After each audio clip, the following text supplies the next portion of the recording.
Welcome back to the final edition of Penn State Sports Nights for the 2016-2017 school year. My name is Jack Hirsch alongside Dylan Huberman, and we are right in the thick of the NBA playoffs. But some teams are struggling with some injuries right now. So Dylan, why don't you run us through some of the injuries affecting some of the series right now. Let's start with the Clippers and Blake Griffin. Yeah, Blake Griffin has a toe injury that's going to sideline him for the rest of the playoffs. This is going to be the second straight season that Blake Griffin does not finish the playoffs for the Clippers. It's a devastating blow, and for a team that has gone so far in the regular season every single year, they always get nowhere in the postseason, and it looks like, again, that they are going to fall. As at the moment, they're tied 2-2 to the Jazz, and if they can't get through the Jazz, you're not going to get through the Spurs or the Warriors. You just can't do it. Now let's talk about a series that has really flipped considerably from the first two games, and the Celtics and the Bulls. The Bulls are now down Rajon Rondo. And it looks like the momentum in that series has totally turned after the Bulls went up 2-0 early. Well, the dynamic of that series changed before it even started, as Isaiah Thomas's sister China, horrible accident. She passed away before the NBA playoffs started. And there were questions surrounding whether Isaiah Thomas would play at all in the series. There were questions about whether he'd go back to the funeral early on in the series where his head was. And all of a sudden, he just shows up in the last two games. They were down 2-0. They immediately come back 2-2, and the Bulls losing Rondo with a thumb injury that's going to keep him out for 2 to 3 weeks, which may be the entirety of the Bulls' time in the playoffs. Keeping him out of that series is going to give the Celtics the edge. I think they finish it off 4-2. Yeah, and a lot of people were talking that the Celtics team didn't have it. They were an unworthy number one seed. It's a total change of perspective. And another change of perspective is just a couple weeks ago, it seems like we were giving a eulogy for the Cleveland Cavaliers, and now they come out and they sweep the Indiana Pacers in 4 games. LeBron hasn't lost a first-round game since James Harden, Russell Westbrook, and Kevin Durant were all on the same team. So is this something to look at, or are the Pacers just that bad? I mean, the Pacers are not bad. Let's be careful with our terminology here. The Pacers are a very good basketball team. Paul George is one of the world's best players. You're talking about the Cleveland Cavaliers that have a Hall of Famer in LeBron James, another possible Hall of Famer in Kyrie Irving, and dare I say a third possible Hall of Famer in Kevin Love, depending on how he finishes his career, because there's only O can win and not get into the Hall of Fame. But back to what you were saying about the Celtics not deserving the number 1 seed, there is no such thing as not deserving it. You have to earn it with record, and they did. The Cavaliers decided to sit a couple of guys towards the end of the season. There was some scrutiny about that, but at the end of the day, the Celtics won. They won more games than the Cavaliers did. They earned it. And now moving forward, we go to the other number 1 seed in the West, and we have Golden State up 3-0 against Portland, but they're down their coach right now. Is that going to affect anything? I mean, this is the same team that won 25 games in a row without Steve Kerr, so is this going to hurt them at all? Is it going to hurt them? I shouldn't say that. Is it ideal? No. Is it going to hurt them? No. They're still going to win. They're up 3-0 against the Blazers, who are an 8th seed. The Blazers really run through 2 people, C.J. McCollum, Damian Lillard. We all know that. Jusuf Nurkic coming back made a great deal of difference in the paint for the Portland Trail Blazers. However, Golden State is not a team that operates in the paint as often. They run small in the playoffs. They will put Draymond at the 5. They will put Iguodala at the 4, maybe Durant at the 3. Maybe you'll see a switch in the 3 and 4. Klay Thompson at the 2, Curry at the 1. They run small. They shoot. They will outshoot every team in this league. So if you're going to try to outshoot the Warriors, which is clearly what the Blazers' game is, you cannot win. So I'm not worried about not having Steve Kerr at the moment. And then the one more series that I think everyone's got their eye on is the matchup between the 2 possible MVPs in the Rockets versus the Oklahoma City Thunder, James Harden, Russell Westbrook.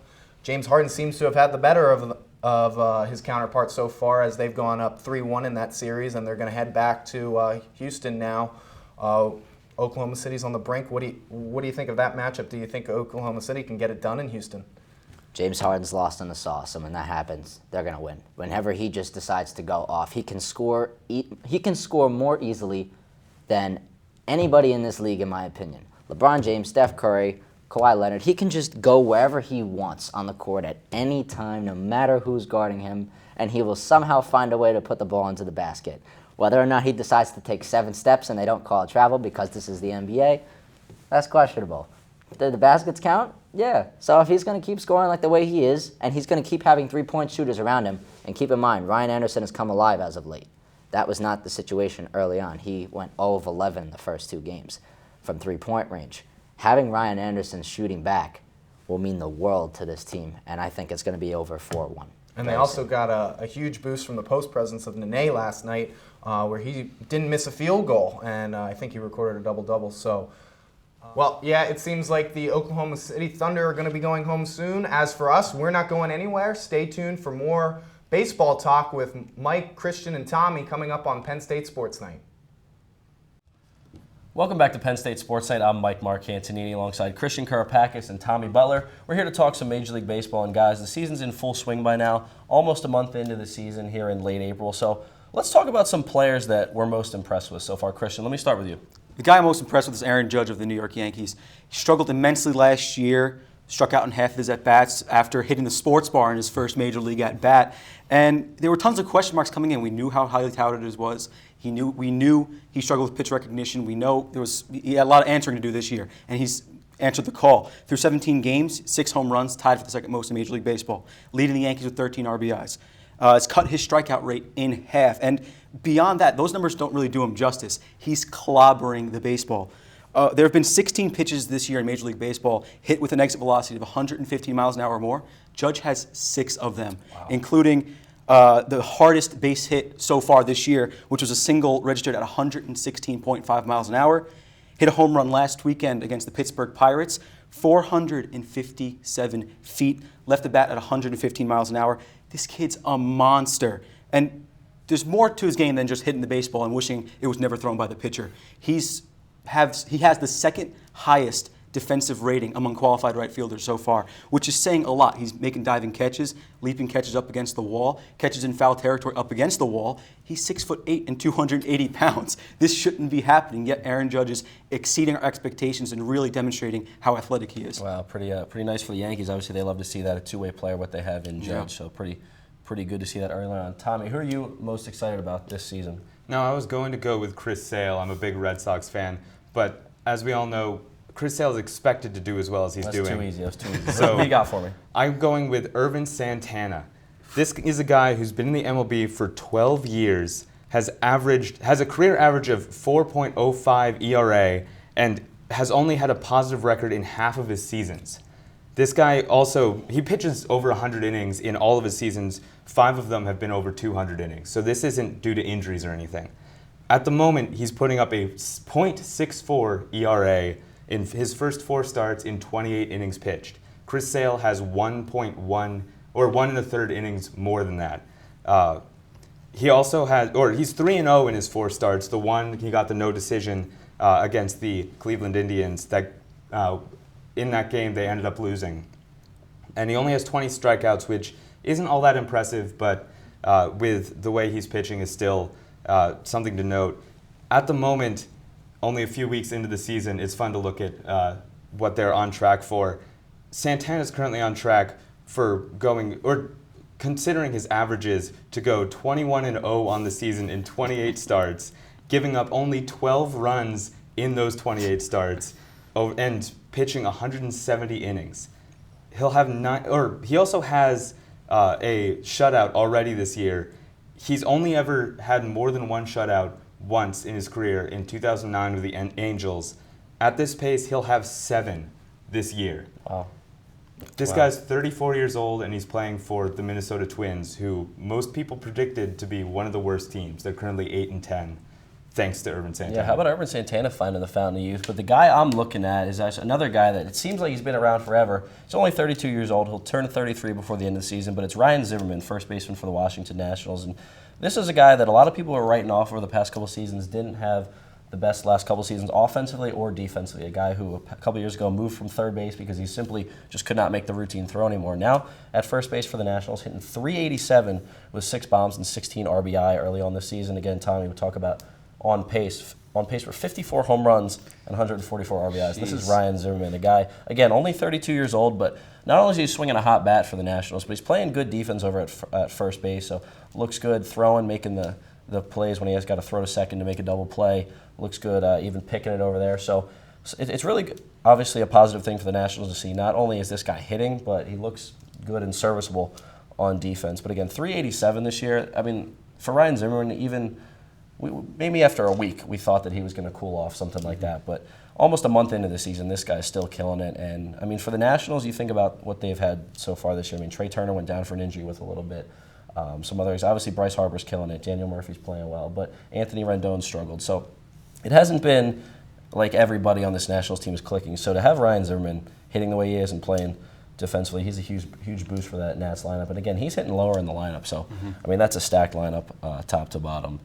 But so Ryan Zimmerman killing it for the Nationals. We'll see if he keeps it up. A couple honorable mentions, guys, and I know you guys have seen what these guys are doing. Brad Brack for the Orioles, doing a little bit of closing now. Was more in a setup role before, but now that Britton's hurt, killing it this year. Hasn't allowed a run and only allowed 1 hit, 12 strikeouts to only 3 walks in 9 innings this year. And then Eric Thames. How about Eric Thames coming back from Korea and leading the league with 8 home runs, also has 14 RBIs, and reaching base at 461 on base percentage. Pretty incredible. Yeah. Incredible stuff. But Aaron Judge for Christian, Irvin Santana for Tommy. I went with Ryan Zimmerman as players we're most impressed with so far this Major League Baseball season. That's going to wrap up this segment here on Penn State Sports Night. When we come back, talking a little Penn State football. Mike Marcantonini here alongside Jack Hirsch back here on Penn State Sports Night. And it's almost that time of year again, Jack. Penn State blue and white game was this past weekend, getting in the mood of football season up here in Happy Valley. So talking about the blue and white game, let me just first ask you, who impressed you the most in this one? Well, yeah, it was it's the only Saturday of the spring we get college football back in Happy Valley. And Tommy Stevens took advantage of that and really put on a magnificent display in the second half for the Blue Squad in what was a 26-0 win for the Blue Squad. We know these results of the spring games don't really matter, but put up some really impressive numbers, 17-24 passing, which was actually better until the last drive where they were just trying to score a touchdown and end the game. So he had a couple incompletions there. 216 yards, all in the second half, and 3 touchdowns, which were the only 3 touchdowns for Penn State on that day, for either squad, in fact. He remarkably outshined Trace McSorley, the guy who won the starting job last year and had a terrific season for Penn State last year in leading them to that Rose Bowl appearance. I mean, did you see anything wrong with Trace? I mean, it was kind of out of character for him. Right, and I just thought it was one of those games where, hey, look, I mean, if Trace was going to shine, it would have been last year when he was fighting for that job. But this year, already the starting quarterback, everyone knows he's a starter, just had a crazy season. No need for him to just try to go all out in that game. No need for him to get hurt, anything like that. But it was really a game for Tommy Stevens to get those reps up. And I thought he threw the deep ball really well. Had one down the sideline to DeAndre Tompkins that ultimately led to a score. So I liked the way he was throwing the ball deep, like how he was throwing it over the middle. And then one of the big plays was that throw over the middle that ended the game as time expired. Touchdown to Juwan Johnson. Now, Juwan Johnson and Jonathan Holland, 2 of the bigger targets in this game, combined 15 catches in the blue and white game, the 26-0 win for Blue. Obviously, they were both on the Blue Squad. What impressed you about those guys? Well, I mean, if you talk to anybody this spring, any Penn State player, you ask them who had the best spring, who made the top play of spring, they're going to give you one of 2 names. One is Lamont Wade, the early enrollee at cornerback, who's probably a good favorite to replace John Reed now that he's out. Sure. Or Juwan Johnson at wide receiver. He has been all over the place. I mean, I interviewed, I think, 8 guys in the locker room after the game, and each one of them said Juwan Johnson was the most impressive guy in these 15 spring practices they had this year. I mean, that's incredible. He's a redshirt sophomore, 6'4", got really good speed and size, obviously. I think he's someone who could step up and replace Chris Godwin in this lineup. And for Jonathan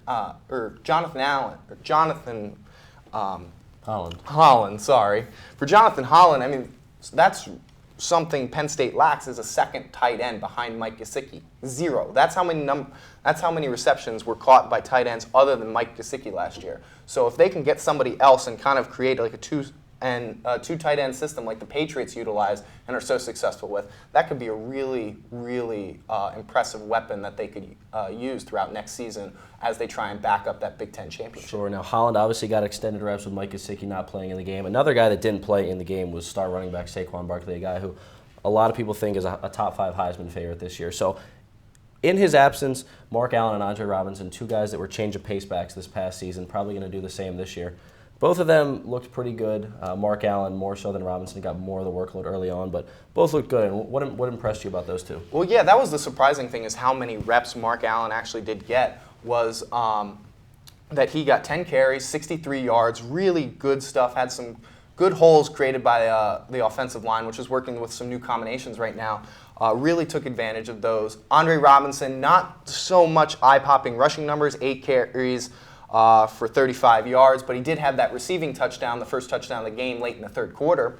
And if we look, Miles Sanders didn't play, who is the presumptive backup running back. So Mark Allen really took a step into maybe securing the backup running back position behind Saquon Barkley, which, as we know, in football, the running back position is such a volatile position. You guys can get hurt at any time. So that's a big thing that they can figure out who that backup running back is between Allen, Robinson, and Sanders. Sure. Haven't talked a lot about the defense, but Aaron Monroe had an interception in the game for the White Squad. Also had another one that he dropped, but had a bunch of pass breakups in the game and looked good on defense. A safety, a guy who maybe could get in that rotation this year with Malik Golden leaving. Obviously, John Reed, another guy in the secondary that's hurt. But defensively, anyone else stand up before we wrap things up? Cam Brown. Cam Brown is another guy that they're talking about having a really good spring. Was forced into some early action last year due to that injury, all those injuries at the linebacking position.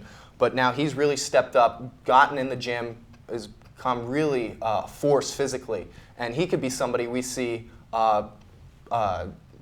pull out that position that Brandon Bell had for all these years, alongside Cole Farmer, who came over from the safety room to now play linebacker. So with those two guys at the linebacker, Penn State's looking really good there, as the name implies, linebacker U. All right, it's an exciting time here in Happy Valley, obviously now past the blue and white game. Football rolling around early September when students come back here in the fall. But that's going to do it for this edition of Penn State Sports Night, last Penn State Sports Night episode of the semester. Hope you guys tune in again in the fall. But for Jack Hirsch, I'm Mike the Process Mark Cantonini. Thanks for tuning in.